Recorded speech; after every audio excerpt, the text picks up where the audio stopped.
नमस्कार, आदाब, सत श्री अकाल और अस्सलाम वालेकुम। मैं हूं मोहम्मद अहमद काज़मी, लेकर आया हूं आपका पसंदीदा कार्यक्रम नज़र दुनिया पर।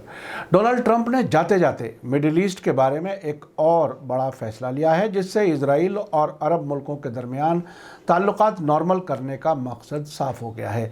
उन्होंने कतर में मौजूद अमरीकी फ़ौज की सेंट्रल कमांड यानी सेंटकॉम के तहत आने वाले मुल्कों में अब इजराइल को भी शामिल करने का फैसला करके ये बता दिया है कि वो सीधे तौर पर अरब मुल्कों के ज़रिए और उनके कोऑपरेशन से ही फ़िलिस्तीन और मस्जिद अल अक्सा पर काबिज़ इजराइल की हिफाजत का काम लिया जाएगा।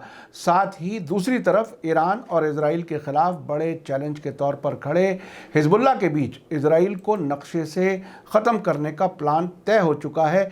ये हकीकत भी सामने आई है। लेबनान के अल-मनार टीवी चैनल ने रिपोर्ट दी है कि अमेरिका के ज़रिए मारे गए ईरान के जनरल कासिम सुलेमानी और हिजबुल्लाह के लीडर हसन नसरुल्लाह ने इजराइल को नक्शे से साफ़ करने का प्लान 1 जनवरी 2020 को तैयार कर लिया था।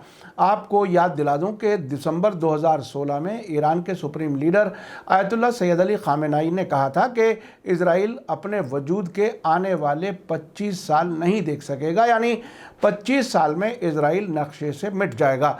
मिडिल ईस्ट में एक तरफ इजराइल को बचाने वाले कुछ अरब हुक्मरां हैं, जबकि दूसरी तरफ इजराइल के खात्मे की तमन्ना रखने वाले ईरान और रेजिस्टेंस फोर्स में शामिल ताकतें मौजूद हैं। आने वाले वक्त में क्या हो सकता है, इसका अंदाज़ा इजरायली फ़ौज की ताकत, विल पावर और नेशनलिज्म को हम देख चुके हैं। अभी अगस्त 2019 में हिजबुल्लाह के डर से नॉर्थ इजराइल के लेबनान से लगे बॉर्डर पर इजरायली फ़ौजी 5 किलोमीटर अंदर तक नज़र नहीं आ रहे थे और वे अपनी जीपों में अपने पुतले रखकर फरार हो गए थे। ये खबर खुद इजराइल के मीडिया ने दी थी। मिडिल ईस्ट में इस नज़रियाती टकराव को समझने के लिए और ये समझने के लिए कि मिडिल ईस्ट में जितनी उथल पुथल है वो इजराइल की ही वजह से है, आज का एपिसोड काफ़ी दिलचस्प और इन्फॉर्मेशन से भरा है। आखिर तक ज़रूर देखें। आगे बढ़ने से पहले आपसे गुजारिश है कि अगर आपने अभी तक media star world YouTube channel subscribe नहीं किया है तो सब्सक्राइब कर लें और घंटी दबाना ना भूलें, ताकि आपको हमारी हर एक वीडियो की खबर सही वक्त पर मिल सके। अगर हमारी खबर सच्ची और अच्छी लगे तो अपने व्हाट्सएप ग्रुप, फेसबुक, इंस्टाग्राम और ट्विटर अकाउंट पर ज़रूर शेयर करें, ताकि मीडिया स्टार वर्ल्ड की खबरें दुनिया भर तक पहुँच सकें। बड़ी खबर यह है कि डोनाल्ड ट्रंप ने अपने आखिरी दिनों में जिस तरह से बहुत से बड़े बेशर्मी से फैसले किए हैं, उनमें से एक ये है कि मिडिल ईस्ट के लिए ख़ास अमरीकी फ़ौजी कमान, जिसे सेंट्रल कमांड कहा जाता है और जिसका हेडक्वार्टर कतर में है, उसमें इजराइल को मदद देना भी शामिल कर दिया गया है। अमेरिका के बड़े अखबार वॉल स्ट्रीट जर्नल ने हाल ही में खबर दी है कि अमेरिकी डिफेंस इंफ्रास्ट्रक्चर में इजराइल को सपोर्ट करने वाली लॉबी की लंबे वक्त से मांग को देखते हुए ट्रंप की सरकार के आखिरी वक्त में रद्दोबदल की गई है, ताकि ईरान के खिलाफ मजबूत फ्रंट बन सके। ये बात अमेरिकी अफसरों ने पिछले हफ्ते कही है। वॉल स्ट्रीट जर्नल का कहना है कि इस फैसले का मतलब यह है कि अमेरिकी सेंट्रल कमांड इजराइल और अरब मुल्कों में एक साथ और एक ही जगह से अमेरिकी फ़ौजी पॉलिसी पर अमल करेगी।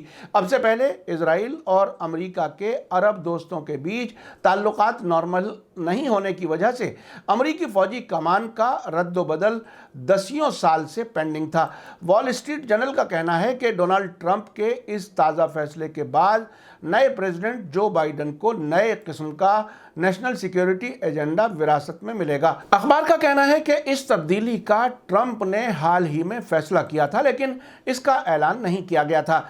जो बाइडन को हुकूमत सौंपने वाली टीम के एक अफसर ने इसके बारे में कुछ भी बताने से इनकार कर दिया है। आपको बता दूं कि इजराइल के लिए अमरीकी फ़ौजी जिम्मेदारी लंबी मुद्दत से अमरीका के यूरोपीय कमांड के हाथ में थी। वॉल स्ट्रीट जर्नल के मुताबिक इजराइल और यूनाइटेड अरब एमिरेट्स और बहरीन के ताल्लुकात नॉर्मल किए जाने के सिलसिले में इब्राहिम समझौते के बाद इजराइल को सपोर्ट करने वाली लॉबी ने इस पर जोर देना शुरू कर दिया था कि इजराइल को सेंट्रल कमांड में शामिल कर लिया जाए। एक अमरीकी अफसर ने अखबार से बात करते हुए कहा है कि अब सेंट्रल कमांड के सरबराह 4 स्टार वाले जनरल फ्रैंक मैककेंजी सऊदी अरब, एमिरेट्स और इजराइल सभी जगह अपने बढ़े हुए इलाके में जा सकेंगे। वॉल स्ट्रीट जर्नल के मुताबिक वाशिंगटन में मौजूद Jewish institute for national security of America, जो कि अमेरिका और इजराइल के दरमियान फौजी कोऑपरेशन बढ़ाना चाहता है, ने दिसंबर में इजराइल को सेंट्रल कमांड में शामिल करने के लिए सिफारिश की थी ताकि अमेरिका और ख़ास अरब मुल्कों के ताल्लुकात और ज़्यादा मजबूत किए जा सकें। इस फैसले के बारे में टाइम्स ऑफ इजराइल ने अपनी रिपोर्ट में कहा है कि अरब मुल्कों के साथ इजराइल के बढ़ते नॉर्मल ताल्लुकात के दरमियान अमेरिका की डिफेंस मिनिस्ट्री, जिसे पेंटागन कहा जाता है, ने दुनिया भर में अपने फौजी स्ट्रक्चर के रद्दोबदल करने के फैसले के साथ ही सेंट्रल कमांड के तहत मिडिल ईस्ट के मुल्कों के साथ यहूदी मुल्क यानी इजराइल को शामिल करने का फैसला किया है। इस फैसले से ईरान के खिलाफ इजराइल, अमेरिका और कुछ अरब मुल्कों के दरमियान ज़्यादा कोऑपरेशन की राह हमवार होगी। इजराइल दसियों साल तक अमेरिका की यूरोपीय कमान के तहत रहा है, क्योंकि कई अरब मुल्कों के साथ उसके आम तौर पर दुश्मनी वाले ताल्लुकात थे, जिसकी वजह से सेंट्रल कमांड के लिए इजराइल और अरब मुल्कों दोनों के साथ मामलात करना मुश्किल था। इसी बीच लेबनान के अलमनार टेलीविज़न चैनल ने खबर दी है कि गजा में सरगर्म फिलिस्तीनी रेजिस्टेंस ग्रुप हमास ने अमेरिका के जरिए इजराइल को सेंट्रल कमांड के तहत करने के फैसले को हाल के महीनों में अरब इजराइल ताल्लुकात नॉर्मल करने का नतीजा बताया है। हमास के स्पोक्सपर्सन हाजिम कासिम ने सैटरडे को कहा कि सेंट कॉम का एक्सपेंशन करते हुए इजराइल को सेंट कॉम में शामिल करने का अमेरिका का फैसला कुछ अरब मुल्कों और ज़ायोनी दुश्मन के बीच हालिया ताल्लुकात को नॉर्मल करने के समझौते का नतीजा है। कासिम ने कहा कि अमेरिकी फैसला इस बात का एक नया सबूत है कि इजराइल की ज़रूरतों को पूरा करने के लिए ताल्लुकात नॉर्मल कराने के समझौते किए गए हैं। इसी बीच लेबनान के अलमनार टेलीविज़न चैनल की अंग्रेज़ी वेबसाइट पर मोहम्मद सलामी ने अपने एक आर्टिकल में द लास्ट मीटिंग टाइटल से बनी एक डॉक्यूमेंट्री के हवाले से बताया है कि हिजबुल्लाह के लीडर सैयद हसन नसरुल्लाह और ईरान के IRGC के अल-कुद्स फोर्स के former commander general Qasem Soleimani के बीच 3 जनवरी 2020 को अमरीकी हमले में मारे जाने से पहले मुलाकात हुई थी। अल-मनार टीवी चैनल ने इस मुलाकात के बारे में ज़्यादा जानकारी और मल्टीमीडिया डेटा दिखाया है। इस डॉक्यूमेंट्री में कई ऐसी वीडियो और फोटो दिखाए गए हैं जो अब से पहले आम नहीं किए गए थे। इसमें हसन नसरुल्लाह और जनरल सुलेमानी के बीच ताल्लुकात की गहराई जाहिर होती है। आपको याद दिला दूं कि ईरान के इस्लामिक रेवोल्यूशनरी गार्ड कोर के अल-कुद्स ब्रिगेड के सरबराह जनरल कासिम सुलेमानी और इराक के हशदल शाबी के डिप्टी कमांडर अबू मेहदी अल मोहंदिस को अमरीकी ड्रोन हमले में 3 जनवरी 2020 को बगदाद एयरपोर्ट के नज़दीक कत्ल कर दिया गया था। अल-मनार टीवी चैनल के जरिए जिस डॉक्यूमेंट्री का जिक्र किया गया है उसमें शामिल एक वीडियो में दिखाया गया है कि हसन नसरुल्लाह और ईरानी जनरल कासिम सुलेमानी पूरे मिडिल ईस्ट के नक्शे की गहराई से स्टडी कर रहे हैं, जिससे ये जाहिर होता है कि सभी निशानों के लिए रेजिस्टेंस का प्लान क्या था। इस प्लान में इजराइल यानी ज़ायोनी कब्जे को पूरी तरह ख़त्म कर देना शामिल था। इस वीडियो में हसन नसरुल्लाह ने जोर देकर कहा है कि जनरल कासिम सुलेमानी का हर उस मुल्क में असर था जहां रेजिस्टेंस का दुश्मनों से मुकाबला था। हिजबुल्लाह के लीडर हसन नसरुल्लाह ने एक इंटरव्यू में कहा है, जो कि अब तक नहीं दिखाया गया है, कि आखिरी मुलाकात में उन्होंने कासिम सुलेमानी के साथ फ्यूचर यानी मुस्तकबिल के बहुत से पहलुओं पर बात की थी। एक वीडियो के हिस्से में दिखाया गया है कि 1 जनवरी 2020 को यानी मारे जाने से सिर्फ 2 दिन पहले हसन नसरुल्लाह के साथ आखिरी मुलाकात के दौरान जनरल सुलेमानी चाहते थे कि उनकी इस मुलाकात के ज़्यादा से ज़्यादा फ़ोटो लिए जाएं, जैसे कि उन्हें शायद मालूम था कि उनकी मौत काफ़ी नज़दीक है। इन तस्वीरों में हसन नसरुल्लाह और जनरल सुलेमानी को नमाज अदा करते हुए दिखाया गया है। हसन नसरुल्लाह ने अपनी इस ख्वाहिश को याद किया है कि जिसमें वो चाहते थे कि वे जनरल सुलेमानी की जगह खुद मौत को गले लगा लें।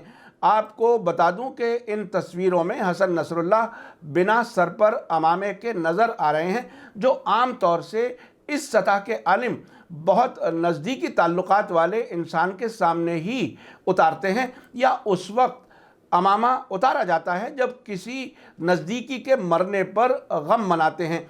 इन तस्वीरों से जनरल सुलेमानी और हसन नसरुल्लाह के नज़दीकी ताल्लुकात ज़ाहिर होते हैं। आपको ये भी बता दूं कि ईरान में जनरल कासिम सुलेमानी मुल्क के supreme leader Syed Ali Khamenei के बाद सबसे अहम शख्सियत माने जाते थे। साथ ही आपको ये भी बता दूं कि आम तौर पर अरब मुल्कों में आम लोगों के दरमियान सबसे ज़्यादा पॉपुलर अरब लीडर हिजबुल्लाह के हसन नसरुल्लाह हैं और अरबों के बाद मुस्लिम मुल्कों में सबसे पॉपुलर लीडर ईरान के लीडर्स हैं। ये बात मैंने खुद कई अरब मुल्कों में सफ़र के दौरान महसूस की है और मेरे कई अरब दोस्त पत्रकार भी इस बात को मुझे बताते रहे हैं। अरब अवाम जब ये देखती है कि उनके बादशाह अमेरिका और इजराइल के ग़ुलाम हैं और उनके मुल्कों में कोई एजुकेशन, साइंस या इंडस्ट्री के मैदान में कोई तरक्की नहीं हुई है, जबकि दूसरी तरफ ईरान ने पिछले 40 साल में तमाम किस्म की पाबंदियों के बावजूद हर मैदान में गैर मामूली तरक्की हासिल की है, तो वो ईरान और इसकी सोच रखने वाले लोगों को ज़्यादा इज्जत की नज़र से देखते हैं। अब आपको आखिर में ये बताता चलूं कि दिसंबर 2016 में ईरान के supreme leader Ayatollah Syed Ali Khamenei ने कहा था कि अब के बाद इजराइल 25 बरसों तक मौजूद नहीं रह सकेगा।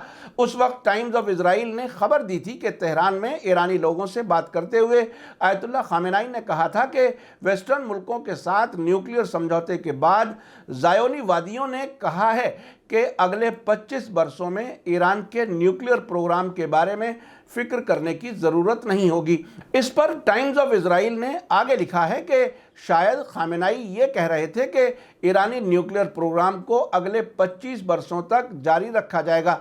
इस पर आयतुल्लाह खामेनेई ने कहा था कि वो इजराइल से कहना चाहते हैं कि वो 25 साल को ख़त्म होते हुए नहीं देख सकेंगे। आयतुल्लाह खामेनेई के इस बयान के बाद 26 जून 2017 को तेहरान में इजराइल के ख़िलाफ़ एक प्रोटेस्ट के दौरान एक डिजिटल काउंटडाउन घड़ी को लॉन्च किया गया था। इस तरह की काउंटडाउन घड़ियां तेहरान के अलावा कई और शहरों में भी लगाई गई हैं। इन घड़ियों में हर मिनट, हर घंटा और हर दिन घटता हुआ नजर आता है, जो ये बताता है कि अब इजराइल के खात्मे में कितनी मुद्दत बाकी है। आपने देखा कि एक तरफ डोनाल्ड ट्रंप के दबाव में अरब मुल्क इजराइल के साथ ताल्लुकात नॉर्मल कर रहे हैं। अब तक यूनाइटेड अरब एमिरेट्स और बहरीन समझौतों पर दस्तखत कर चुके हैं, जबकि सूडान और मोरक्को ने भी इजराइल से ताल्लुकात नॉर्मल करने का अपना इरादा जाहिर कर दिया है। ये ऐसे वक्त में है कि खुद इजराइल की स्ट्रेटेजिक अफेयर्स मिनिस्ट्री के एक सर्वे में बताया गया था कि 90% अरब अवाम इजराइल से ताल्लुकात नहीं चाहते। अब जाते जाते डोनाल्ड ट्रंप ने सेंट्रल कमांड के तहत अरब मुल्कों के साथ साथ इजराइल को भी शामिल कर लिया है। कतर में मौजूद सेंट्रल कमांड से ही इराक की 2003 में हुई जंग की कार्रवाई की गई थी। अफगानिस्तान और पाकिस्तान भी इसी कमांड के तहत आते हैं। सीरिया और इराक में अमरीकी फ़ौजी मौजूदगी भी इसी कमांड से कंट्रोल होती है। अब बहरहाल इजराइल और अरब मुल्कों को एक साथ एक ही कमांड के तहत कर दिया गया है ताकि अरब मुल्क ही इजराइल की हिफाजत की जिम्मेदारी लें। हाल ही में सऊदी अरब और कतर के बीच ताल्लुकात को नॉर्मल किया जाना इस वाक़े से भी बेहतर समझ आता है, लेकिन दूसरी तरफ ईरान और हिजबुल्लाह इजराइल के खात्मे की तैयारी कर रहे हैं और अपने इस इरादे को छुपा भी नहीं रहे।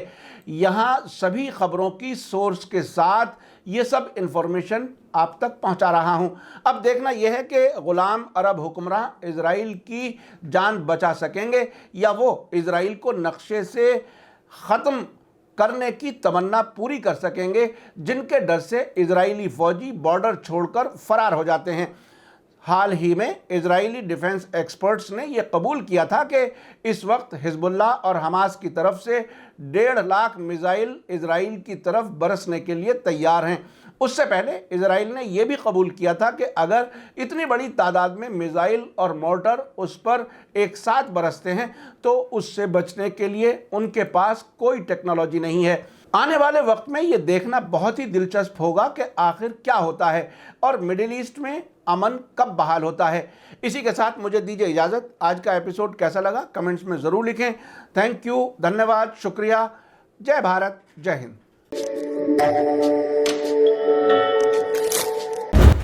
میڈیا اسٹار ورلڈ کے اور ویڈیو دیکھنے کے لیے ہمارے چینل کو سبسکرائب کریں اور سیدھے نوٹیفیکیشن پانے کے لیے بیل آئیکن دبائیں۔ اور اگر ہماری خبر سچی اور اچھی لگے تو اپنے واٹس ایپ، انسٹاگرام، فیس بک اور ٹویٹر اکاؤنٹ پر ضرور شیئر کریں۔